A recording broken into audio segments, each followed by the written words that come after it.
Hello friends, स्वागत करती हूँ फिर से आप सभी का आपके अपने channel describe point study zone में। ये जो चैनल है आप सभी के लिए है और इसमें जितने भी क्लास है फ्री में आप सभी के लिए उपलब्ध कराई जा रही है। इस चैनल के माध्यम से अभी खोटा व्याकरण की क्लास को लाया जा रहा है। ये जो क्लास होगा क्लास नंबर 7 होगा, जिसमें आप सभी के लिए खोटा व्याकरण के अंतर्गत संज्ञा को पढ़ाया जा रहा है। संज्ञा जो आने वाले सारे एग्जाम में आप सभी के लिए अत्यंत ही महत्वपूर्ण साबित होगा। जिस एग्ज़ाम में खोटा व्याकरण से संबंधित प्रश्न बनते हैं, सारे एग्जाम के लिए क्लास अत्यंत ही महत्वपूर्ण साबित हो सकता है। तो बने रहे हमारे इस चैनल के साथ। चलते हैं हम लोग अपने सेशन की तरफ। आइए तो हम लोग शुरू करते हैं। संज्ञा, खोटा व्याकरण के अंतर्गत संज्ञा को पढ़ते हैं। यहाँ पे हम लोग थोड़ा सा समझ जाते हैं कि संज्ञा जो है, जिस प्रकार से हिंदी में संज्ञा का प्रयोग किया जाता है कि संज्ञा वे शब्द होते हैं जो किसी वस्तु, विषय, व्यक्ति, प्राणी, स्थान या भाव के नाम को बोध कराता, उसे हम लोग हिंदी में संज्ञा कहते हैं। ठीक उसी प्रकार से खोटा में भी होता है। संज्ञा माने हुए है, क्या होता है तो कोनो चीज, वसूत, बेगैत, आर जगह ना, डाक नाम, माने कोनो नाम दिए वाला शब्द के संज्ञा कहल जाए।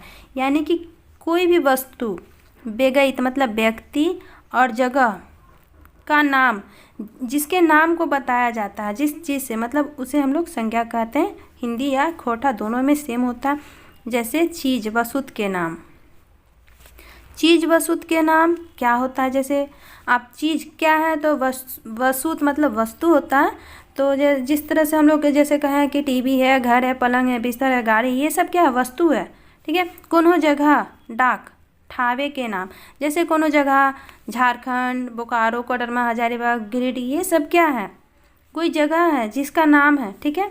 तो उसे भी हम लोग संज्ञा कहते हैं। कोनो भाव, विचार, आप कहता है कि आज आपका विचार, जैसे जिस प्रकार से हिंदी में भाव होता है, व्यक्तियों का भाव, क्या वो अच्छा है, उसका नाम ये है, वो बहुत तेज है, ये क्या है, भाव है। एक तरह से वो बीमार है तो किसी का भाव बहुत अच्छा है, मीठी वाणी है।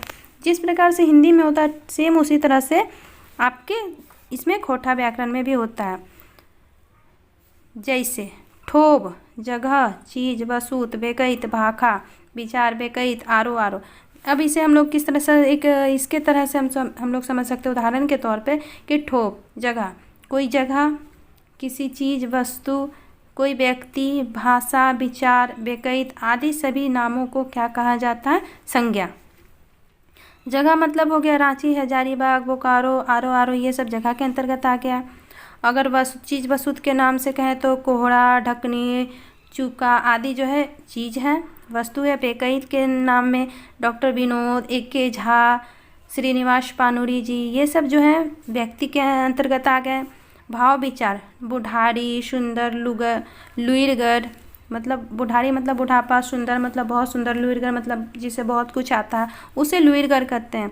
तो आप इससे आप अंदाज़ा लगा सकते हैं कि खोटा व्याकरण जो है उतना हार्ड नहीं है जितना कि बहुत कोई समझते हैं। पढ़ने से पहले उन्हें लगता है कि खोटा व्याकरण को कैसे मैं पढ़ूंगा या पढ़ूंगी, बहुत हार्ड होगा। वैसा कोई बात नहीं है। आप इसे पढ़िएगा तो बहुत अच्छा लगेगा और बिल्कुल हिंदी की तरह ही है। हिंदी और खोटा व्याकरण में थोड़ा सा अंतर है कि इसके लैंग्वेज जो है वो थोड़ा सा आपको समझ में नहीं आता है, तो उसे 2-3 बार पढ़िएगा तो ये समझ में आसानी से आ जाएगा। जो अगर आप इसे एक बार अच्छे से पढ़ लीजिएगा तो कभी नहीं भुलाने वाले हैं।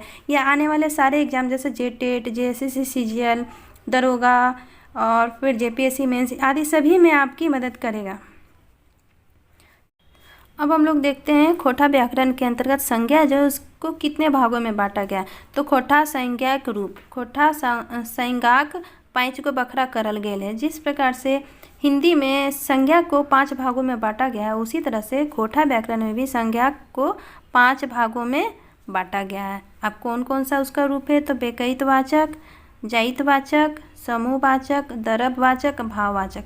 जिस प्रकार से हिंदी में व्यक्तिवाचक, जातिवाचक, समूहवाचक, द्रव्यवाचक और भाववाचक संज्ञा होती है, उसी प्रकार से खोटा व्याकरण में भी 5 रूप पाए जाते हैं और पांचों जो है सेम प्रोसेस है। आप इसे अच्छे से अगर नहीं समझ में आए तो हिंदी व्याकरण के बुक को निकाल करके आप उसे दोनों को कंपेयर करके पढ़ेंगे तो आपको बहुत अच्छे से समझ में आएगी। और अगर आप हम लोग यहाँ देखते हैं कि बेकैतवाचक संज्ञा किसे कहते हैं, तो संज्ञा के ऐसन शब्द जेकर से कोनो खास बेकैत ठाव जिनिसक वस्तु के नाम फुरछा है ओकरा बेकैत वाचक संज्ञा कहल जाए।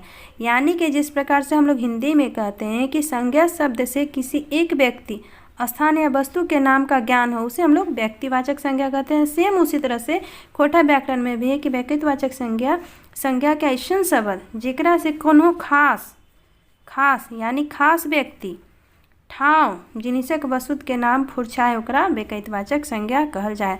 अब आपसे प्रश्न भी बन सकता है कि आपके लिए ये प्रोसेस लिखा हो, ये सारी चीज़ और पूछा जाए कि ये क्या सही है, तो आप इसे जान सकते हैं कि कोनो खास बेकैत ठाव जिनिसक वस्तु के नाम फुरछाए ओकरा बेकैतवाचक संज्ञा कहल जाए है।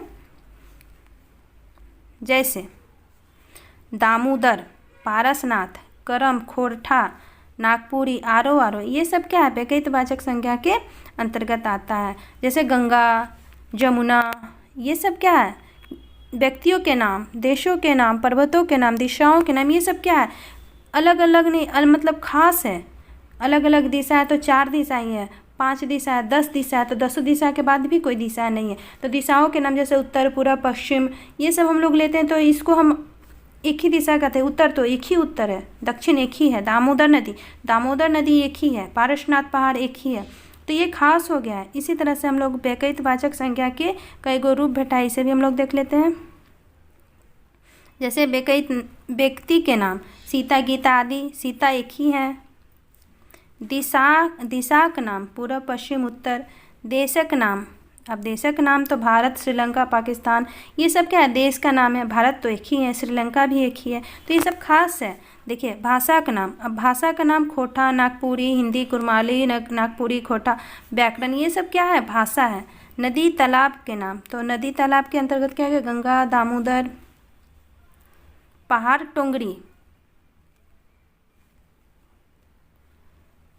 टोंगरी, पारसनाथ, हिमालय। गांव घर, रांची, बोकारो, झुमरा आदि जो है गांव घर है। समाचार पत्र, प्रभात खबर, हिंदुस्तान, ये सब क्या समाचार पत्र है जो खास है। अगर कहें तो ऐतिहासिक लड़ाइयाँ, संथाल विद्रोह, ढाल विद्रोह, ये सब क्या है ऐतिहासिक लड़ाइयाँ हैं। दिन महीना, सोमवार, जनवरी, ये सब क्या दिन महीना के नाम है। अब हम लोग देखते हैं जातिवाचक संज्ञा। तो खोटा व्याकरण में जिस प्रकार से हिंदी व्याकरण में जिस प्रकार से जातिवाचक संज्ञा होता है, सेम उसी तरह से जातिवाचक संज्ञा को जातिवाचक संज्ञा खोटा में कहते हैं। जे संज्ञा के लिए कोनो खास जाइते भाव फुरछा है ओकरा जातिवाचक संज्ञा बहिष्कल जा है। जिस प्रकार से हम लोग हिंदी में कहते हैं कि जिस संज्ञा शब्द से एक ही प्रकार की वस्तु, प्राणी या स्थान का बोध हो उससे जातिवाचक संज्ञा कहते हैं। जैसे चावल, तो चावल में अब ये अगर कहें तो अरवा चावल, उसना चावल, परमल चावल, तो सब अलग अलग है, लेकिन हम लोग क्या बोलते हैं एक रूप में चावल ही बोलते हैं। गेहूँ भी बहुत तरह का प्रकार होता है, लेकिन हम लोग उसको क्या कहते हैं सिंपल गेहूँ। आदमी, तो आदमी एक आदमी को नहीं पहचाना जा रहा। जैसे हिमालय हम लोग उसमें बोले थे व्यक्तिवाचक में, तो हिमालय एक ही है, लेकिन जातिवाचक में अगर आप चले आइएगा तो जातिवाचक में आदमी, तो आदमी बहुत सारे जाति, बहुत को आदमी कहा जाता है, सबको आदमी कहा जाता है। मछली, तो मछली क्या है हम लोग एक मछली का तो नाम नहीं ले रहे हैं कि स्टार फिश है, गोल्ड फिश है, ऐसा तो कुछ नहीं है, केवल हम मछली बोल रहे हैं। तो मछली क्या है पूरे जाति का बोध करा रहा है ना।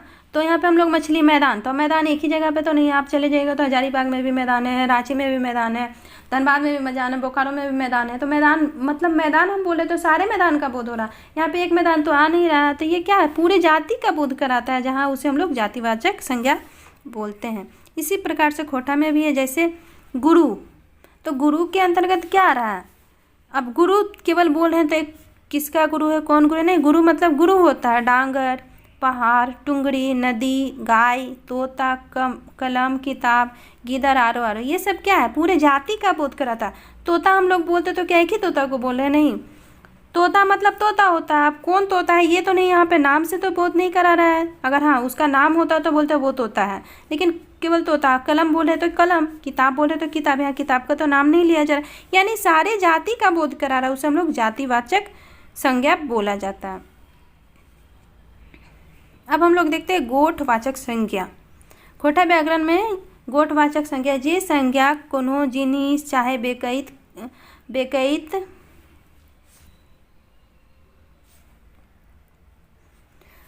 जे संज्ञा ले कोनो जिनिस चाहे बेगैतेक गोठेक भाव फुरचाए ओकरा गोठवाचक संज्ञा कहल जाए है। गोठवाचक संज्ञा किसे कहते हैं? जैसी तरह से समूहवाचक संज्ञा, जिस संज्ञा से वस्तु या पदार्थ के, हिंदी के अंतर्गत अगर कहें तो जिस संज्ञा से वस्तु या पदार्थ के समूह का ज्ञान हो उसे समूहवाचक संज्ञा कहते हैं, और इसे हिंदी में समूहवाचक कहते हैं और खोटा में गोठवाचक संज्ञा कहा जाता है। जैसे बैठकी, जतरा, पेठिया, बाजार, स्कूल, मेला, बरियात, सेना आदि जो है क्या है? गोठवाचक संज्ञा का ये उदाहरण है। जिस प्रकार से आप यहाँ अगर कहें पूरा गोठवाचक संज्ञा तो समूह, गोठ मतलब समूह होता है। जैसे सेना, सेना क्या है? सेना में पूरा समूह को सेना कहा जाता है। और जतरा, मेला, जतरा मतलब होता है मेला खोटा में, तो मेला है तो मेला में बहुत सारे लोग होते हैं, तब सारे लोगों के समूह को मिला करके मेला बनता है। स्कूल में बहुत सारे बच्चे पढ़ते हैं तो सारे बच्चे जहाँ पढ़ते हैं वहाँ स्कूल कहा जाता है। बरियात, जहाँ बहुत सारे लोगों का समूह होता है मिल करके उसे वो बारात बनता है। तो आप समूहवाचक संज्ञा समझ गए होंगे जिसे खोटा में गोठवाचक संज्ञा कहा जाता है। अब 4th नंबर है जिनिसवाचक संज्ञा। ऐसन जिनिस द्रव्य के जिनिसवाचक संज्ञा बहिष्कल जाए जेकरा नाप जोख करल जा सके, जैसे लुगा, सोना, माटिक तेल, दूध, चांदी। अब जिनिसवाचक संज्ञा का मतलब होता है द्रव्यवाचक संज्ञा। खोटा में जिनिसवाचक संज्ञा और हिंदी में द्रव्यवाचक संज्ञा। ऐसन जिनिस द्रव्य के जिनिसवाचक संज्ञा बहिष्कल जाए जेकरा नाप जो करल जाए, यानी वैसा शब्द, वैसा संज्ञा शब्दों से नाप तोल, यानी हिंदी में कहें तो जिस संज्ञा शब्दों से नाप तोल वाली वस्तु, पदार्थ या धातुओं का ज्ञान हो उसे द्रव्यवाचक संज्ञा कहते हैं। जैसे सोना, घी, दूध, पानी आदि जो होता है द्रव्यवाचक संज्ञा, जिसे नाप सकते हैं, तौल सकते हैं, जिसका वजन हो सके उसे हम लोग जिनिसवाचक संज्ञा कहते हैं। अब है लास्ट जो है भाव गुणवाचक संज्ञा।